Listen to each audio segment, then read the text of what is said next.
سیاحوں کا انتظار ہوا ختم، مری سے آپ کو خبر دے رہے ہیں۔ برف باری کا سلسلہ شروع ہو چکا ہے۔ گلیات میں برف باری جاری ہوتے ہی ڈسٹرکٹ ایمرجنسی آفیسر محمد عارف خٹک کی ہدایت پر برف باری کے موسم کے پیش نظر ریسکیو 1122 گلیات کو ہائی الرٹ کر دیا گیا ہے تاکہ کسی بھی ناگہانی صورتحال سے بروقت نمٹا جا سکے۔ اس کے علاوہ گلیات ڈیولپمنٹ اتھارٹی کا عملہ بھی ہائی الرٹ ہے۔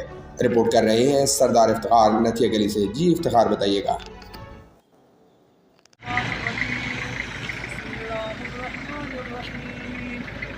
قل أعوذ برب الناس ملك الناس إله الناس من شر الوسواس الخناس الذي يوسوس في صدور الناس من الجنة والناس صدق الله